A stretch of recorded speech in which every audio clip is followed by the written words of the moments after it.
Hello everyone, welcome back to my channel Easy Literature with Suhana. Today we are going to discuss a very important topic, that is literature in life. Literature in life के बारे में थोड़ा पहले जान लेते हैं कि literature in life क्या होता है। तो जिन लोगों ने भी पहले की वीडियो नहीं देखी है, जैसे कि literature, what is literature, literature and society, please जाके मेरे होम में जाके देख ले। तो लिटरेचर इन लाइफ क्या है, पहले इसके बारे में थोड़ा जान लेते हैं। लिटरेचर इन लाइफ जो है ना, ये पॉइंट क्या करता है ना, लिटरेचर कैसे लाइफ को इन्फ्लुएंस करता है, कैसे लाइफ को रिफ्लेक्ट करता है थ्रू लिटरेचर, ये हम जानने वाले हैं किस में, लिटरेचर इन लाइफ में। थोड़ा इंट्रोडक्शन देख लेते हैं। जैसे पहले यहाँ लिखा है, the particular point focuses on the individual human experiences, emotions, perspectives are reflected in literature. तो पहले हमने क्या पढ़ा कि लिटरेचर में क्या क्या रिफ्लेक्ट होता है ना, human experience, emotion, prospectives reflect होता है किसमें ना, लिटरेचर के थ्रू हम लाइफ के जो ह्यूमन इमोशंस है उसको रिफ्लेक्ट करते हैं। मेनली लिटरेचर लाइफ में हम देखने वाले हैं कि लिटरेचर लाइफ के पॉइंट में लिटरेचर में ह्यूमन इमोशन को ज़्यादा इम्पोर्टेंट दिया गया है। यहाँ पे मैथ्यू आर्नोल्ड ने कहा है, उनकी स्टेटमेंट एक देखते हैं क्या कहा है उन्होंने लिटरेचर एंड लाइफ के बारे में। Literature is at bottom A criticism of life. ये उनका स्टेटमेंट है, literature is at bottom A criticism of life. तो देखते हैं इसका एक्सप्लेनेशन, देखते हैं कि क्या कहा है उन्होंने। According to Arnold, literature is a way of reflecting and analyzing human experiences. तो अकॉर्डिंग टू आर्नोल्ड क्या है, लिटरेचर क्या है ना, एक वे है, रिफ्लेक्ट करने का एक वे है, और एनालाइज करने का, क्या एनालाइज करने का ना, ह्यूमन एक्सपीरियंस को एनालाइज करने का एक वे है। Arnold statement highlights the power of literature to inspire reflection, self reflection, spark critical thinking and foster personal growth. तो आर्नल्ड के स्टेटमेंट्स के हिसाब से हाईलाइट किया करता है ना लिटरेचर की पावर को। क्या पावर है उसका, इंस्पायर करता है किसी सेल्फ रिफ्लेक्शन को, स्पार्क क्रिटिकल थिंकिंग को, और पर्सनल ग्रोथ को भी वो इंस्पायर करता है। नेक्स्ट हम देखेंगे, literature is a means. Literature क्या है, एक मीन है, मीन मतलब way for individuals to explore their innermost thoughts and feelings. तो लिटरेचर क्या है, एक वे है जिसके थ्रू इंडिविजुअल्स क्या करते हैं ना, अपनी इनर थॉट्स को और फीलिंग्स को एक्सप्लोर करते हैं। जैसे कि हमने एग्जांपल लिया है, एग्ज़ाम में लिखना बहुत ज़्यादा इंपॉर्टेंट होता है कि एग्जांपल के थ्रू ही आपको मार्क मिलने वाले हैं। बस पॉइंट लिख दोगे, अगर एग्जांपल नहीं दोगे तो आपका वो पॉइंट स्ट्रॉन्ग नहीं बनेगा, और एक्सप्लेनेशन नहीं करोगे तो आपको वो पॉइंट स्ट्रॉन्ग नहीं बनेगा यार। अगर अच्छा एक्सप्रेशन देना चाहते हो एग्ज़ाम में तो पॉइंट एग्जाम्पल तो लिखना ज़रूरी है। तो देख लो अच्छे से। The play of Shakespeare deals with human nature. Shakespeare को तो आप सब जानते ही होंगे, आखिरकार इंग्लिश ऑनर्स के स्टूडेंट को शेक्सपियर के बारे में जानना तो बहुत ही ज़्यादा इम्पोर्टेंट है। तो शेक्सपियर के जो वर्क्स है वो किसके साथ डील करते हैं ना, ह्यूमन नेचर के साथ, इसलिए तो वो यूनिवर्सल है, सब मतलब पूरे वर्ल्ड में वो रिलेट कर सकते हैं, क्योंकि ह्यूमन तो पूरी वर्ल्ड में है और ह्यूमन नेचर तो सबके अंदर है। They also dive deep into themes of ambition, love, and betraying, showcasing the good and bad emotions of human life. तो ह्यूमन नेचर के साथ वो डील करते हैं और good and bad emotions of human life दिखाते हैं। और नेक्स्ट हमारा एग्जाम्पल है, the existential struggles are depicted in works of Franz Kafka, Virginia Woolf. और एक एग्जाम्पल ये देख लेना। उसके बाद, through the journey of a character, literature explores the themes of self-discovery, identity and personal growth. तो लिटरेचर में हम क्या पढ़ते हैं, कैरेक्टर रहता है ना, ड्रामा में कैरेक्टर रहता है, उसके जर्नी के थ्रू हम क्या समझते हैं कि थीम्स जैसे self recovery, identity and personal growth हम पढ़ते हैं। उसके बाद है, man and women find true reflection of themselves in the character depicted in the book, who voices the hopes, fears, aspiring aspiring का मीन्स विशेस होता है, और etcetera that people live in real life. Same है कि जो लोग भी पढ़ते हैं उससे वो उन कैरेक्टर के अंदर खुद को देखते हैं और सेम फीलिंग वो भी करते हैं। अब बात आती है इम्पोर्टेंस ऑफ राइटिंग कि राइटिंग क्यों इम्पोर्टेंट है इतना। Writer allows authors to explore and articulate personal experience, struggles, and aspiration. This process establishes self-discovery, offer clarity in one's own life. तो ऑथर राइटर क्या अलाउ करता है, राइटिंग क्या allow करती है कि ऑथर को एक्सप्लोर करने के लिए, कि एक्सप्लोर करने के लिए personal experience, struggles, aspirations. This process establishes self discovery, और ये प्रोसेस क्या करता है ना, सेल्फ डिस्कवरी लाता है, ऑफर्स क्लैरिटी देता है, एक क्लैरिटी देता है। And life's complexities and mysteries spark authors imagination leading to the creation of new worlds, character and stories. जैसे कि हमने व्हाट इज लिटरेचर में पढ़ा था कि हम जब लिटरेचर पढ़ते हैं तो हम एक न्यू वर्ल्ड में चले जाते हैं, जो कि वो बहुत ड्रीम जैसा लगता है, मैजिक वाला वर्ल्ड लगता है, तो वही है।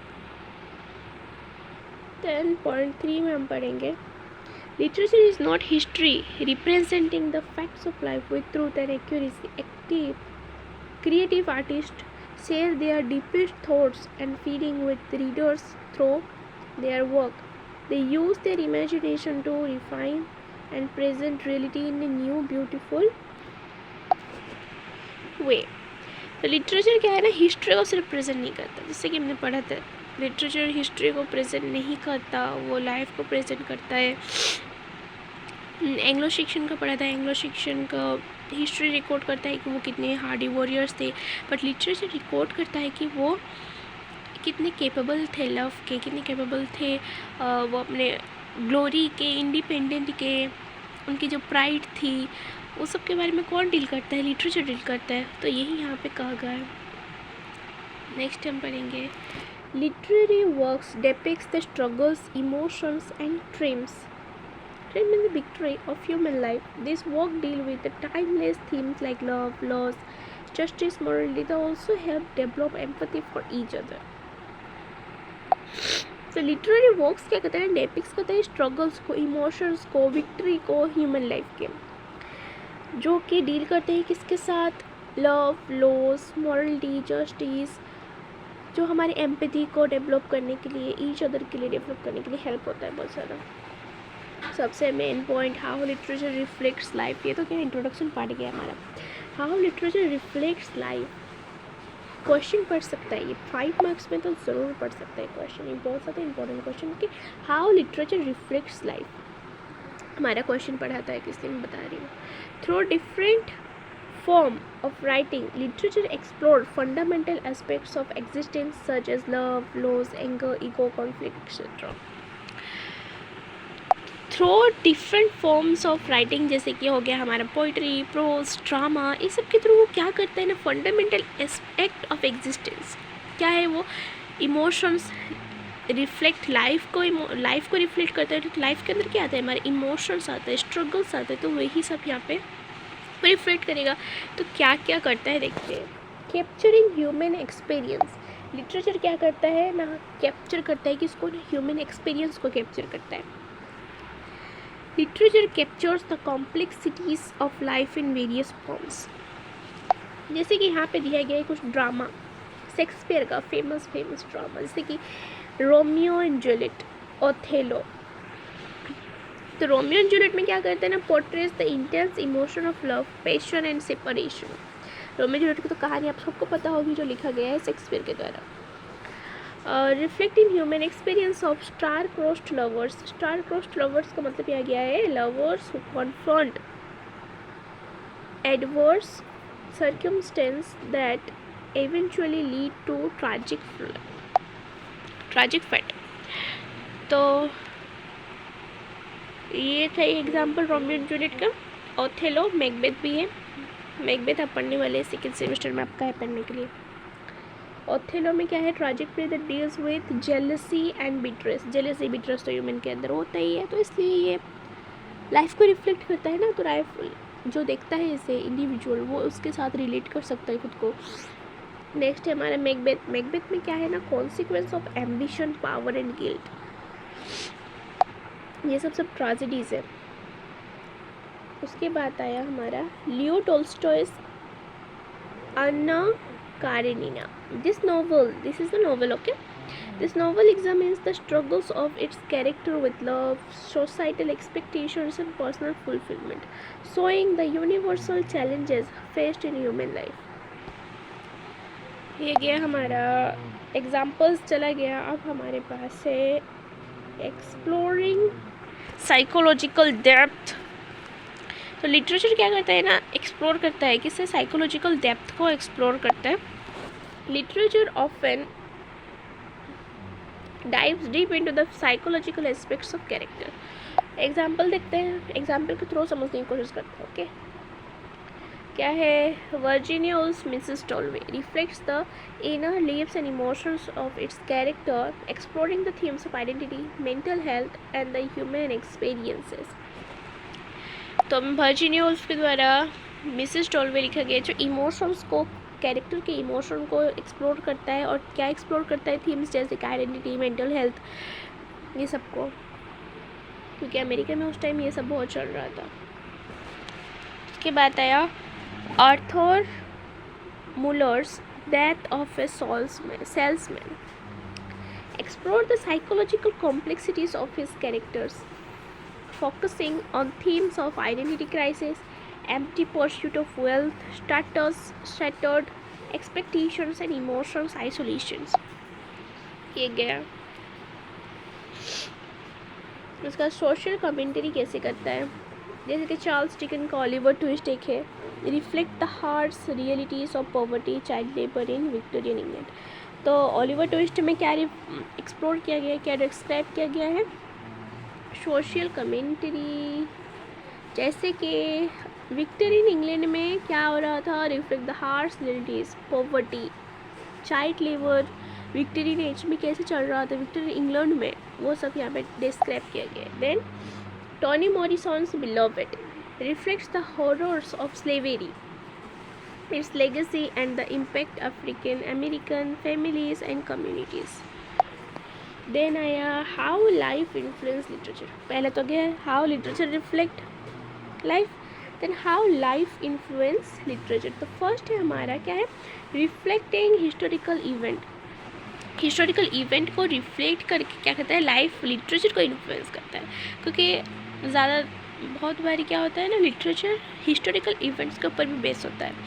जैसे कि authors make use of their personal experience, showcase the emotional impact of historical event, explore human relevant themes relevant to the event, create relatable characters and offer unique perspectives। खुद के पर्सनल एक्सपीरियंस को वो लोग showcase करते हैं, emotional impact, historical event के जो emotional impact है उसको एक्सप्लोर करते हैं।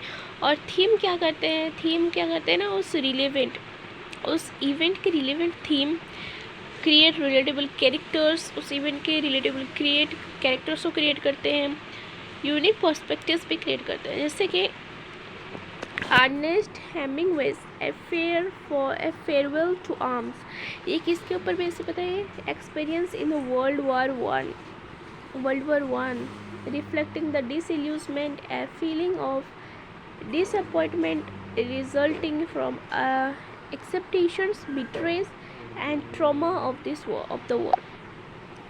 तो ये वर्क में अर्नेस्ट हेमिंगवे क्या रिफ्लेक्ट करते हैं ना, ये इस वर्क में वो खुद के एक्सपीरियंस को रिफ्लेक्ट करते हैं, वर्ल्ड वॉर वन के एक्सपीरियंस को रिफ्लेक्ट करते हैं कि कैसे reflecting the disillusionment means a feeling of disappointment resulting expectations, betrays, ये सब के, and trauma of the world कि सदमा कैसे लगा था सबको, ये सब के बारे में उन्होंने अपने सेल्फ एक्सपीरियंस को यहाँ पे डिस्क्राइब किया है। Then shaping cultural context, life क्या करता है ना, शेपिंग कल्चरल कॉन्टेक्स्ट के द्वारा लिटरेचर को इन्फ्लुएंस करता है। जैसे टोनी मॉरिसन्स बिलोवेड, ये क्या है, Morrison's own experience as an African American woman and her observation of the legacy of slavery and racism in the United States influenced her portrayals of the humanity hunting effects of slavery on individual and community. तो वो खुद एक African American थी और America में ना African को ऐसे ट्रीट किया जाता था जैसे कि वो लो क्लास के, वो वहाँ पे तो गोरे लोग ज़्यादा रहते थे ना, तो उन लोगों को ज़्यादा प्रायोरिटी दिया जाता था और जो अफ्रीकन्स थे उनको कम प्रायोरिटी दिया जाता, ना के बराबर ही कुछ फैसिलिटीज़ दी जाती थी, उनको वो कम समझते थे, नीचा जात को समझते थे और उनसे वो स्लेवरी यानी काम कराते थे बिना पैसे के, बेकारी बेटी जिसे कहते हैं वही।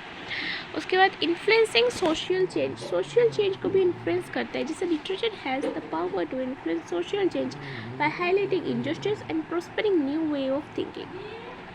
तो लिटरेचर क्या करता है ना, इन्फ्लुएंस करता है सोशल चेंजेस को इन्फ्लुएंस करता है और न्यू पर्सपेक्टिव्स देता है, आइडिया देता है कि कैसे चेंज कर सकते हैं। Jane Austen's Pride and Prejudice. The Austen's own experience as a woman in a society governed by strict social norms and class divisions influenced her portraits of life in 19th century England. तो 19th century England में जो भी condition था वहाँ पे as a women, वो एक Austin एक वोमेन थी, एज ए वोमेन जो उन्होंने एक्सपीरियंस किया है, जैसे कि strict social norms, class divisions, ये उन्होंने पोर्ट्रे किया है किसमें ना, उनके वर्क प्राइड एंड प्रेजुडिस में। Reciprocal impact of literature life, एक दोनों के ऊपर कैसे दोनों का रहता है इन्फ्लुएंस, वो इस पॉइंट में हम डिस्कस करेंगे। जैसे literature as a reflection of social changes, पहले लिटरेचर को देखेंगे। Okay, literature often mirrors changes seen in society, mirror करता है चेंजेस को। Literature as a tool for understanding life, थोड़े से अगर हम एक्सप्लेन करना चाहें तो literature provides a mean for understanding and interpreting life. Then literature and empathy, thoughts it's portrays of diverse experience. Literature encourages empathy and understanding. Literature क्या करता है, थ्रो इट्स पोर्ट्रेस, जैसे जो वे में वो डिस्क्राइब करता है उससे क्या करता है ना, एनकरेज करता है एम्पैथी एंड अंडरस्टैंडिंग को। Literature and personal transformation, literature has the potential to inspire personal transformation and growth. Literature क्या करता है ना, पर्सनल ट्रांसफॉर्मेशन को और ग्रोथ को इंस्पायर करता है। देन हमारा लास्ट रहा कॉन्क्लूज़न क्या है, through literature authors convey the complexities of human existence, exploring themes, emotions, struggles that resonate with readers. At the same time, life influence literature providing the context material from which literary works emerge. तो literature and life दोनों ही interconnected है, they are interconnected to each other, दोनों ही दोनों को influence करते हैं और दोनों की वजह से दोनों एग्जिस्ट करते हैं। लाइफ के जो एक्सपीरियंस है, जो बिटर स्वीट एक्सपीरियंस है, सोरो, लव, हैप्पीनेस, ये सब क्या है, लिटरेचर को इन्फ्लुएंस करते हैं और लिटरेचर के द्वारा जो भी आइडिया दिया जाता है वो लाइफ को इन्फ्लुएंस करता है, लाइफ के चेंजेस को इन्फ्लुएंस करता है, तो दोनों ही इंटरकनेक्टेड है। तो आज हमने क्या डिस्कस किया, थोड़ा सा समराइज़ कर लेंगे। अगर हम देखेंगे, हमने पहले पढ़ा, कहाँ चला जाता है, हाँ, literature and life, Matthew Arnold का मतलब statement. Then importance of writing क्या है वो भी हमने पढ़ा। Then how literature reflects life, कैसे रिफ्लेक्ट करता है। उसके बाद लाइफ कैसे लिटरेचर को इन्फ्लुएंस करती है। देन उसके बाद हमने पढ़ा reciprocal impact of literature and life. उसके बाद आ गया हमारा कंक्लूजन। तो प्लीज़ गाइस, ये बहुत ही इम्पोर्टेंट क्वेश्चन है जिसका आंसर आपको एग्ज़ाम में लिखना पड़ता है, तो अभी इसे नोट कर लो, स्क्रीनशॉट ले लो या फिर पोज करके लिख लो। हैंड रिटन नोट्स आपको, ये बहुत बड़ी हैंड रिटन नोट्स है, शायद आपको दूसरे से भी मिल जाए, दूसरे यूट्यूबर से, बट ये थोड़ा ज़्यादा इफ़ेक्टिव है। तो प्लीज़ अगर ये वीडियो आपको हेल्पफुल लगी हो तो प्लीज़ सब्सक्राइब का बटन प्रेस कर दो, उसके बाद नोटिफिकेशन का भी बटन प्रेस कर दो, लाइक कर दो चैनल को, वीडियो को लाइक कर दो, अपने दोस्तों के साथ शेयर करो जिससे कि वो भी ये पढ़ सके। और थैंक यू फॉर वॉचिंग, मिलते हैं नेक्स्ट वीडियो में। Till then bye bye.